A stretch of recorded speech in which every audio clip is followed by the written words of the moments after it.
حضرت علی نے اپنی زندگی کے آخری دنوں میں کبھی اشاروں میں تو کبھی دلیلوں کے ساتھ اپنی شہادت کے وقت اور تفصیل کو بیان کیے بغیر لوگوں کو اپنی شہادت سے آگاہ کیا۔ 13 رمضان 40 ہجری جمعے کا خطبہ دیتے ہوئے امام علی نے نمازیوں کے بیچ بیٹھے اپنے بڑے بیٹے امام حسن سے پوچھا، بیٹا حسن، اس مہینے کے کتنے دن گزر گئے ہیں؟ تو امام حسن نے جواب دیا کہ بابا 13 دن گزر گئے ہیں۔ پھر پوچھا کتنے دن باقی ہیں؟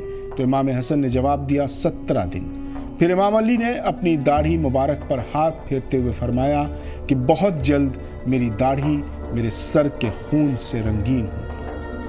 رمضان کے روزے تیزی سے گزر رہے تھے۔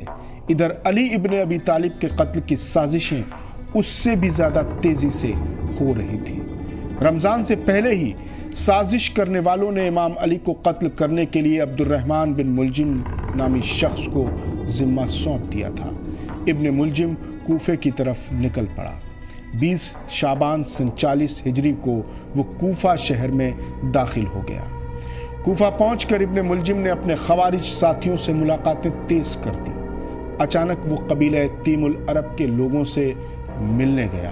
وہاں وہ ایک عورت سے ملا جس کا نام قطام بنت شجنہ بن عدی تھا۔ قطام بھی امام علی سے بدلہ لینا چاہتی تھی۔ قطام کے باپ اور بھائی جنگ نہروان میں امام علی کے لشکر کے ہاتھوں ہلاک ہوئے تھے۔ قطام اور ابن ملجم دونوں کا مقصد ایک تھا، لیکن نہ تو قطام کو ابن ملجم کے ارادوں کے بارے میں پتا تھا اور نہ ہی ابن ملجم یہ جانتا تھا کہ قطام امام علی سے بدلہ لینا چاہتی ہے۔ قطام اور ابن ملجم میں ملاقاتیں بڑھنے لگیں۔ ابن ملجم کو قطام سے پیار ہو گیا۔ قطام سے ابن ملجم نے شادی کی پیشکش کی تو قطام نے کہا کہ میں شادی اسی سے کروں گی جو علی کو قتل کرے۔ یہ سن کر ابن ملجم چونک گیا۔ اس نے کہا، قطام، اتفاق سے میں بھی کوفہ اسی مقصد سے آیا ہوں۔ اب کیا تھا؟ اب دونوں کی نزدیکیاں اور قربتیں اور بڑھنے لگیں۔ دونوں کی سازشیں اور تیز ہو گئیں۔ 19 رمضان کی صبح ہوئی۔ یہ علی پر حملے کی صبح تھی۔ امام علی رات میں اپنی چھوٹی بیٹی ام کلثوم کے گھر مہمان تھے۔ علی نے رات بھر جاگ کر گزاری۔ بار بار کمرے سے باہر جاتے اور آسمان کی طرف دیکھتے اور فرماتے کہ خدا کی قسم یہ جھوٹ نہیں ہے، مجھے ہرگز جھوٹ نہیں بتایا گیا۔ یہی وہ رات ہے جس میں مجھ سے شہادت کا وعدہ کیا گیا ہے۔ صبح ہوئی تو امام علی نماز فجر ادا کرنے مسجد کوفہ پہنچے۔ اذان دی، مسجد میں سوئے ہوئے لوگوں کو جگایا۔ انہی لوگوں میں عبد الرحمن بن ملجم بھی تھا جو تلوار کو چھپائے پیٹ کے بل لیٹا تھا۔ امام علی نے اسے بھی جگایا۔ نماز جماعت شروع ہوئی۔ امام علی پہلی رکعت کے پہلے سجدے سے سر اٹھا رہے تھے کہ ابن ملجم نے زہر میں بجھی ہوئی تلوار سے حملہ کیا۔ حملہ اتنا تیز تھا کہ تلوار سر سے پیشانی تک اتر آئی۔ امام علی کے منہ سے ایک آواز آئی، فزت برب الکعبہ، کعبے کے رب کی قسم میں کامیاب ہو گیا۔ امام علی کو زخمی حالت میں مسجد سے گھر لایا گیا۔ امام کے ساتھیوں نے حملہ ور ابن ملجم کو پکڑ لیا۔ علی پر حملے کی خبر کوفہ شہر میں پھیل گئی۔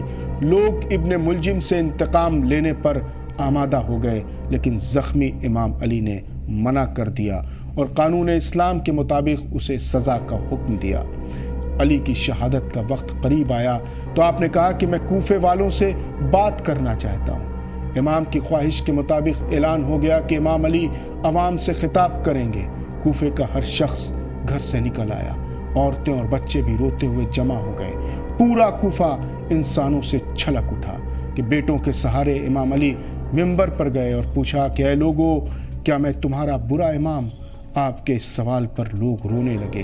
پھر پوچھا کہ کیا میری عہد حکومت میں کوئی دن ایسا آیا جس دن کھانے کو روٹی نہ ملی ہو؟ لوگوں کی تڑپ اور بڑھ گئی اور مجمع نے ایک آواز میں کہا، نہیں مولا۔ پھر پوچھا کیا کوئی ایسا ہے جس کے تن پر لباس نہ ہو؟ کیا کوئی ایسا ہے جس کے پاس رہنے کو گھر نہ ہو؟ امام علی کے ان سوالوں پر لوگ اور تیز تیز رونے لگے۔